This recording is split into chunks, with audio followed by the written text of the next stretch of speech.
stores. There's penal extensions. Maybe he could put on a strap-on. You could experience that with your husband. Have him put on the strap-on and pretend it to be his penis.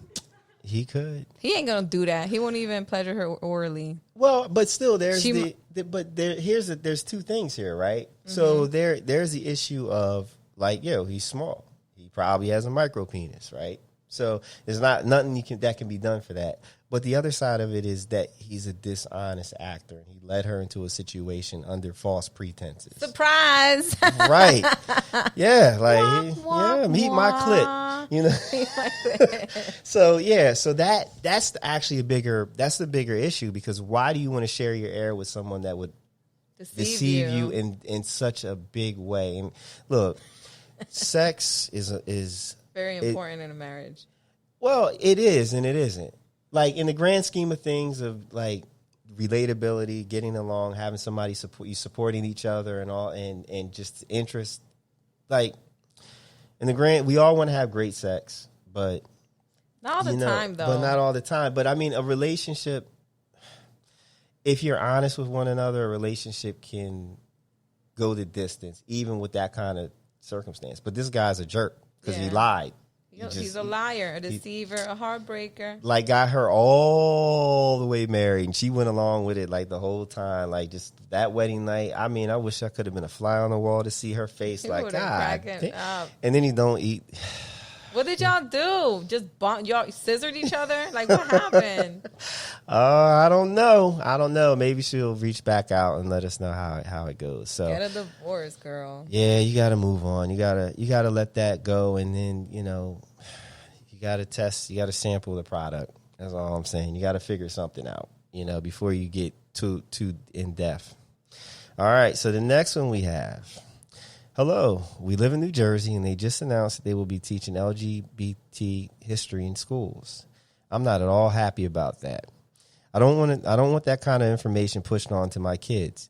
It is not realistic for us to move, so I floated the idea to my wife about homeschooling our kids. She disagreed with the idea because she's not against the change and thinks that it's a good idea for kids to be taught about LGBT history. The situation has put a strain on our marriage, and I'm not sure if I'm wrong or right. What do you think? They must be in a really great neighborhood that they're teaching that. Really? Well, yeah, this is just I saw the headlines a few months ago. That's good as information. And then when they get home from school, you feed them your information. You know what I mean? You can't let just the school system raise your kids as far as the information that goes in their mind. And what are they also teaching Latino and Black history too? Or they just skipped over that? I don't know. You're going down the rabbit hole. Yeah, huh? I'm sorry. All right. But that's fine. You just, when your kids get home from school, you could teach them your information too. Yeah, personally, I think it's kind of fucked up that you're that upset about it put a strain on your marriage. Right. Like, is he the guy? Yeah, he's the guy. From the other thing with probably. the No. That is not the strain, sir. It's your micro penis. No. It's not the school situation. No.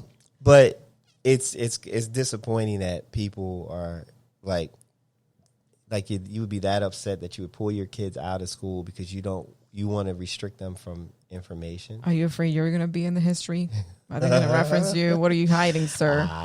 Man. Why is he so mad about it? I mean, there's people. It's interesting that when this article came out and on Facebook, some of my people that I know, I'll call them acquaintances on Facebook, they posted about it and they were upset, and they were Black actually, and which kind of threw me off because in my mind, in these situations, I'm like, this is the kind of stuff that happened when they decided to start teaching Black history in school. The oppressed community. Right. It's, so as somebody who's oppressed, why would you be upset that another oppressed community gets a step forward?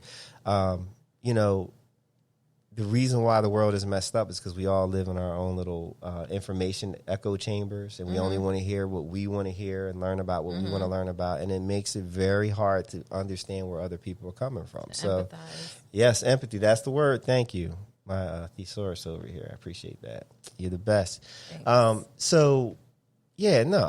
You He's like too mad at it. You like to put the weight on your wife. Like now she's got to homeschool your kids because you don't want them to learn about. They're history. gonna learn about it anyway. Well, like it's everywhere now. And you know, like he's trying to protect them from what information? You think that knowing about it is gonna turn your kids gay or something? That's not how it works. I don't know. People are they're just struggling. It's just a sign of the time. So, sir, yeah, you're definitely wrong. Pill. You're definitely wrong.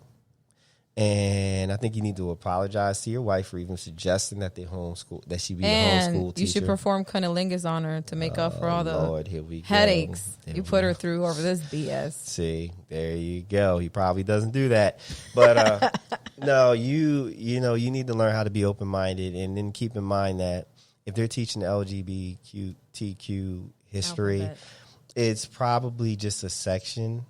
So, like, it's not like there's a whole history class for the whole 9 months of the school year. It's just a section, just like they do everything else. So you need to relax and get over yourself. And actually, maybe you need to learn the history so that you can learn to be a little bit open-minded. Oh, yeah, I'm going to cheer that. So, get some snaps. There you go. All right, so on to the next one. Help! My best friend has had a major crush on me for the longest time. When we first met years back, he tried to talk to me, but I really wasn't interested. He was a friend of a friend, so I'd run into him from time to time. He was pretty cool, so we became friends. I let him know that I wasn't attracted to him, and for the most part, things were cool between he and I. Every once in a while, he would try to flirt or make advances, but I shut him down. He chilled out and just acted as friends for the longest time, and I thought things were finally cool. Then for my birthday, he gave me a dildo casted from his dick. What? Yeah, where they do I need that a shock. I need a thing. Where they do that at? He left the present on my front step, so I haven't seen him since opening it. He's been trying to get in touch with me, but I've been avoiding him because I don't know how to handle this. I'm definitely not appreciative of this gift, and I definitely don't appreciate knowing what his dick looks like. Let alone let him know that I'm interested in using it. Like I said, he's been a pretty good friend, so I don't want to lose a friendship, but I don't know how to deal with him after this. Please help. You stuck, aren't you? Where do they get that cast from the penis? Oh, they sell kits. How you know? I looked it up. Hell yeah. She should just, if they're like that, they're good friends. She should just be able to sit down with him and tell him, like, listen, here's your gift back. Shove it up your. No, I'm joking. Like, listen, no. In every type of relationship, you gotta have boundaries, and you kind of crossed the boundary here, buddy. Yeah. I wouldn't be that offended. I would think it's hilarious. Yeah, I mean, it sounds like she's pretty prudish. No. Here's the thing, right? Me personally, if I have a friend and I know that they like me more than I like them, and I'm not interested, whatever, I distance myself because, if I care about you, I don't want you to suffer.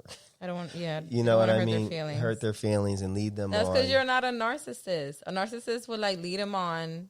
Right, yeah. You're a great person. I try. I really try. So, like in this situation, he might be a good friend to you, but you're not being a good friend to him because you're leading him on.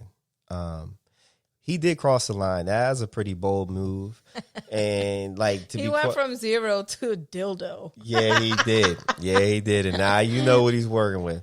So he's getting desperate. So based on my life experience, your friendship is on its way out one way or the other anyway, because he's actually. He wants more than that. He wants more than that, and he's becoming more aggressive about it. And your rejection is just going to send him over the edge.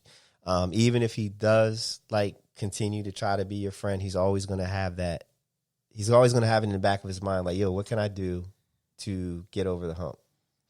Pretend you didn't get it and just send it to me. Yeah. Well, I'm joking. I don't think you are. I don't think you are. No, you gotta look. Sit down and have that awkward conversation. So that's what you would do? It's better to have, yeah. I would think it's fun. Ay, Dios mío. I can't imagine any of my friends doing that. Who would do that? Yeah, that's what I'm saying. But he's to the point. Like, he's at that point where it's desperate. Like, it's building. He's becoming more and more desperate with his Probably all this time. To him, you've been more than a friend, but to you, he's just been a friend. You friend zoned him, and he's like, "I'm getting out of this friend zone. I'm tired of lunch dates. Right. Here's the penis. Right. Just sit down with him and tell him, and that's it. You might lose him as a friend, but oh well, you'll gain another one later on. Yeah, I'm gonna go with you've already lost. The friendship's done.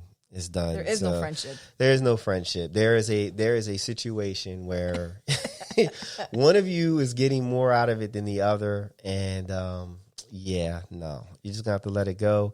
Besides that dildo thing, it's pretty. That's aggressive. That's a G move. Like that's a haymaker. That's like that. That's like what you ate. Was it called the haymaker? The haymaker? No. When did I eat that? Forget it. Okay, I went over my head. There we go. Hold on. Yeah, there's no friendship. Yeah, I missed that. Yeah, it went over my head. Yeah, there's the friendship probably is not tenable at this point in time. You could have the conversation with him, but I kind of feel like I don't know how old you are, but at a certain age, if you have to explain to someone how that's inappropriate, you don't need them in your life. You don't need them in your life. So yeah. So that's it. So if you have have questions that you want me to tackle, ask in the end. So yeah, again, my social, you can find me on Instagram at djsilk. That's DJSILK, and the N podcast. So that's THEIN podcast, all one word. Yeah, I'm not spelling podcast. This whole time I thought it had two N's. No, because that's the hotel. Like that's a little thing. No, intellectually nutritious. So, yeah. I was wondering. I'm not worried about the other N. No, there's only one N. The N. No. So yeah. So, all right. So it's about that time to close out. Got a little closeout music. Yeah. Say my Instagram. Yeah, we're gonna get there. We're gonna get there, right? Because first I gotta ask you, did you learn anything? That's the beat you made. Yeah, you made that beat. Yeah, I love it. Well, thank you. Look I got skills. Yes, got a little talent here and there. So, did you learn anything today? I did. Well, I learned about that schools are doing that, teaching LGBT history. That's interesting. Very much so. And I learned the importance of having great friends. Absolutely. Friends are very important. You can't choose your family. Remind you of who you truly are. Because the people come into your life and try to make you forget how great you are. And then your true friends come and remind you, like, no, you deserve better. Absolutely. So thank you, Brandon. You. Oh, you're welcome, Dionely. So what is your, how can people get at you? Where can they find you? Instagram and Facebook, Dionely ETC. That's it. And your radio show? When can they tune in? It'll probably be next month. Like, we're still working on it, but when you go on Instagram and my Facebook, Dionely ETC, you'll see it. Okay. All right, that's cool. Thank you for having me here. Thank you for making the time for launching the N podcast. So, this is exciting. What did I learn? I learned that life is short and that you should just go for it. Definitely. Absolutely. So, until the next time, this is the N. I am DJ Silk, and this is Dionely. All right, you guys, be safe. Go out and do great things.